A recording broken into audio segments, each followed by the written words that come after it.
you when you leave out of these doors and go beyond the four walls of the church. Because here it is. It ain't about how high you jump when you're in church. It's about how straight you walk when you leave church. That's what makes the difference. Because here's the thing. Folks will give you parking lot prophecies trying to preach over what the pastor already told you.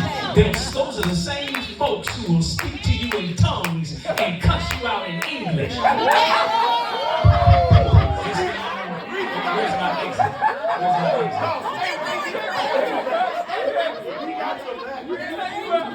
They're the same folks who do it.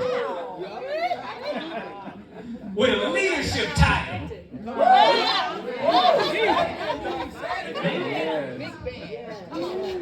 But don't want to be led. They want to create many churches in the church.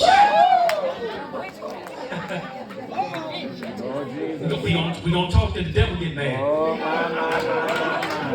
But here's the thing about integrity. There's three sides to a person. There's three sides to a person. One is who you pretend to be.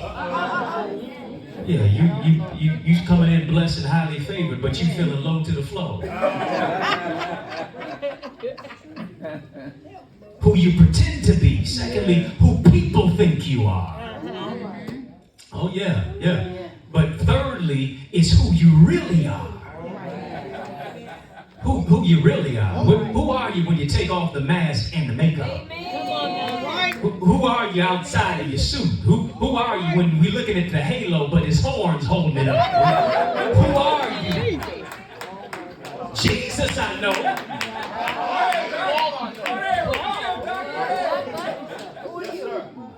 I'm trying to figure it out. I need you to help me.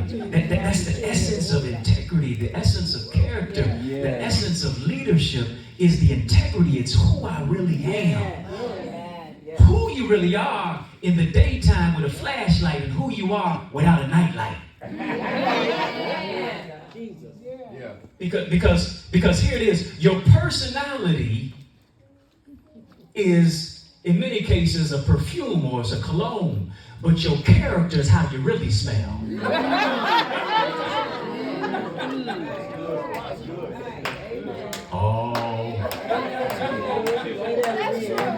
Attitude determines your altitude. Some folks can smell you a mile away and you got on Givenchy and Gucci, but it ain't none of that. It's the attitude.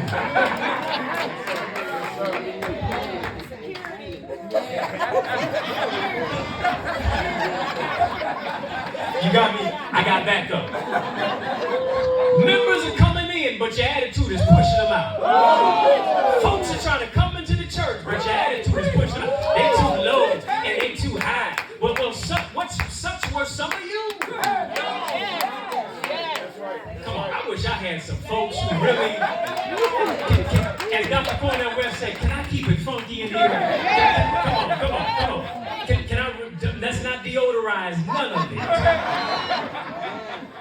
Let's not deodorize the funk of our issues at all. Because all of us in here ex something. Do I got somebody who can testify? Your righteousness is as filthy rags. Ex-liar, ex-thief, ex-smoker, ex-incarcerated, ex-dope dealer, ex-cheater,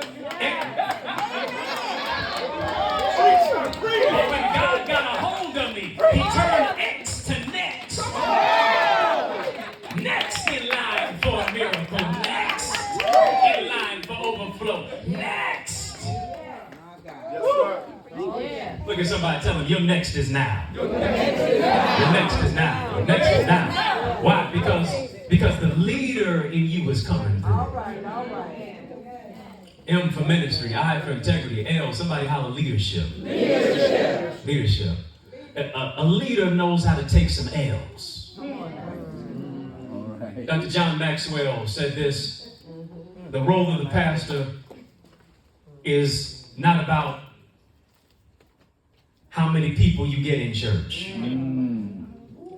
Role of the pastor is not necessarily about how many people are in the pews. It's not about filled pews. He says, what is it to have filled pews if the people in the pews remain empty?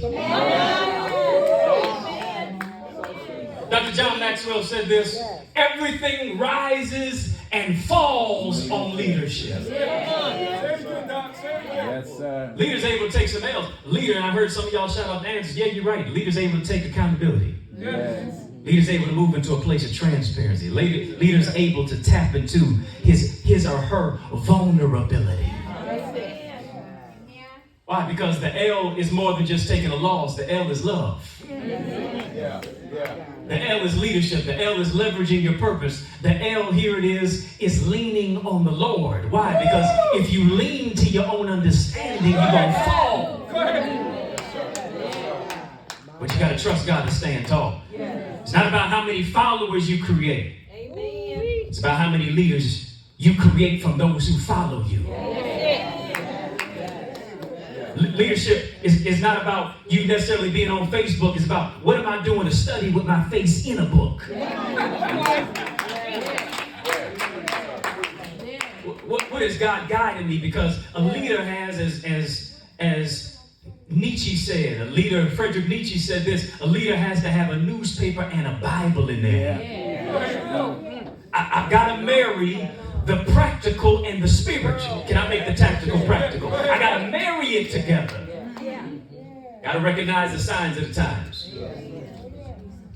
Leader knows the ability of what it is, that it ain't just about being on TikTok. It's about knowing the time that's on the clock. I got to seize the moment. Yes, sir. Yes, sir. Yes, sir. Leadership is more than a position. It's a function. And I need us to know this. It's not what you're wearing that makes you a leader. It's not about you having an 8-octave hoop that makes you a leader. Because real leaders are givers. Real leaders move into the place of understanding the sacrifice of servanthood.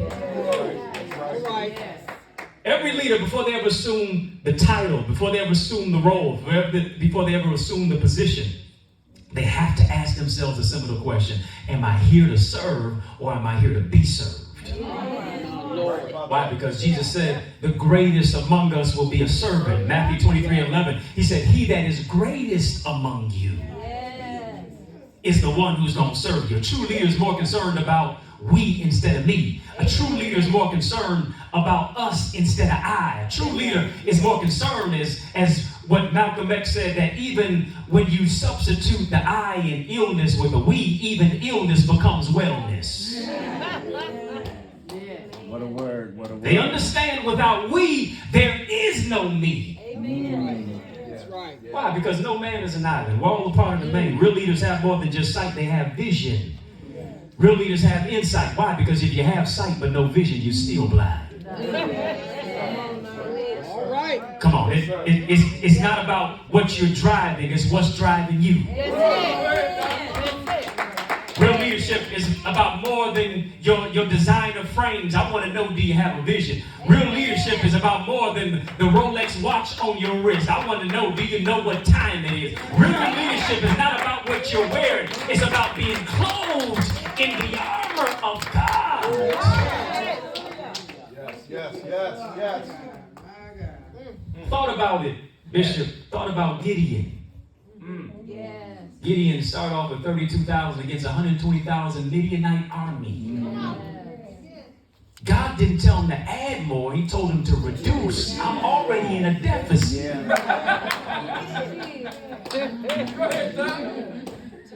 32,000, take off the 10,000, because here's the thing, you got some cowards with you.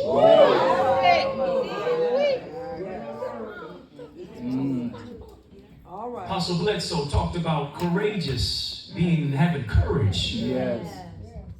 Coward is the absence. Courage is the absence of cowardice. Cowardice does not have courage. And in many cases, cowardice speaks to the fact that you're fearful, and when you're fearful, you can never be faithful. It don't matter what position I put you in, you can't function because of your fear.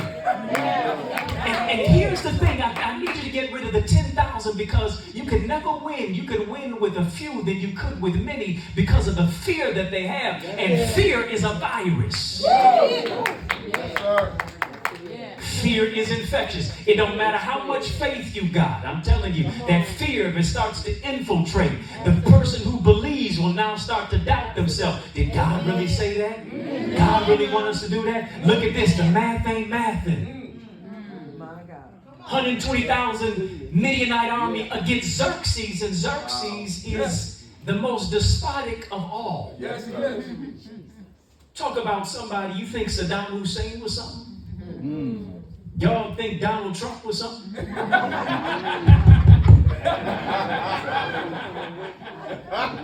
Y'all think the dictator of North Korea was something? Xerxes was so despotic, what he would do is he would pull your tongue out. If you're a perpetrator and he wanted to kill you, he'd nail your tongue to your chin. That's how despotic he was. He'd gouge your eyes out and he'd be the last person you saw. He would put you between two chariots and he'd hit the horses and they'd split in two and it'd split your body in two. That's who Gideon is going up against. Yeah. I don't know what Xerxes is in your life. Woo! Go ahead, Doctor. Come on, Dr. Come on, Dr. Connor. Where it seems as if you've been in a place of depression and trauma and trials and situations where it seems as you're in the second half of your life trying to get over the first half because the person who should have healed you and helped you wound up hurting you and harming you. And now you're dealing with traumatic experiences. You can't move into a place of self-awareness. You can't move into a place of relational intelligence and emotional intelligence because you've been so confounded and confused and conflated and conflicted because of what somebody did to you, and now you allow people's opinions to become your prison. But God has come with a word to say, loose the man and let him go. Woman, thou art loose. Need you to get rid of the 10,000. You got some cowards with you, so I need you to take them to the water. 22,000. Take them to the water because the water is a reflector. The water show you to you. And the ones who knelt down to drink the water fancy. See, problem is we got a lot of fancy leaders. They just want to be stars. They don't want to roll up their sleeves. You need me to pick up the trash around the pew? What? I just got elevated. Come on, sir. Come on. Come on. That ain't a part of my resume. I didn't see that on my bylaws and my duties list. Come on, sir. Come on. That wasn't the creed I recited in front of everybody on first Sunday. Those who knelt down, who did not kneel, who only began to pick up the water and moved into the water like that, they had a downward vision. They only saw what was in it for them. So they weren't looking around them to see if there were any other perpetrators. You got to watch out for folks who only have their own agenda. You got to watch out for folks who only see something for them, who in many cases are manipulators. Hear me, you know you're in the hands of a manipulator when you feel bad for what they did to you. You hurt me and I'm feeling bad. Gaslighters. Narcissistic. No wonder they can't be consistent. The only thing consistent about them is their inconsistency. Downward vision. I'll only sing what's in it for me. I don't even care about the person next to me. I'm coming to get what's mine. It's all about me, mine, and thine. It's like Lil Wayne said, give me everything. It's all about I and get the rest of the vowels back. Wow. And here's the thing. What made them so dangerous to each other was the fact that in order for you to drink of the water, you had to take off your armor.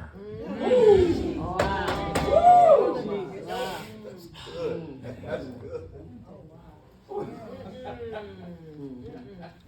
Our problem is that we have allowed ourselves to be reduced to fit into the world's stigma and scheme, and we'll take off what God put on us to camouflage and fit in to everybody else when God created you to be a standout.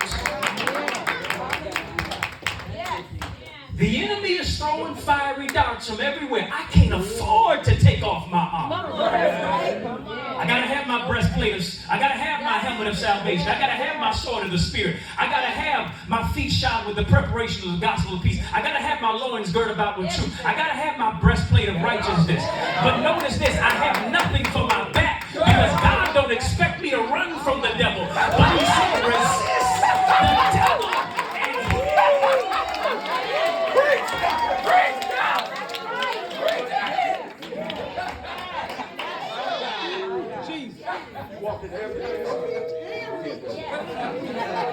You ain't got nothing from your back, but you're running from every opposition. You're running from your calling. You're running from your duty. You're running from what you swore for responsibility. You're running from accountability. And God is saying, I want you to stand back in the place where it is that you were, because you're a leader. Only 300 were chosen, and the 300 that were chosen were the ones who kneeled down and lapped the water, here it is, like a dog. That's in the text. Yes. I need some folks who understand this. It ain't the size of the dog in the fight. It's the size of the fight in the dog. If you're going to be fancy, if you're going to be a coward, if you're going to be fearful, sit this one out. But I need some real dogmatic dogs with me who can fight in the spirit, who understand that the weapons of our warfare are not carnal, but mighty through God to the pulling down.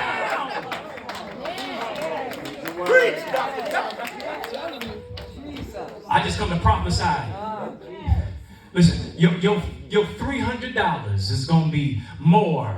It's going to have more of a benefit to you than it was with 32,000 of it. There are 300 members is going to have more of a benefit to you than you trying to grow it. Because I want to speak over somebody's life. God has anointed you to do more with less.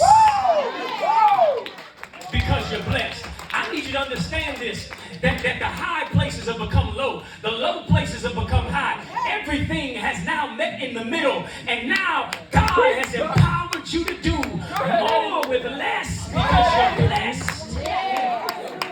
Look at that neighbor and tell him small is the new big. Small is the new big. Yeah. Small is the new big. It ain't about having a mega ministry. I can make mega impact like a mega ministry because of my mindset. You gotta grow the church. I just gotta grow you. Look at somebody, tell them grow. Tell them grow up. If you grow up, you glow up. If you grow up, you go up. If you grow up, you get to show up.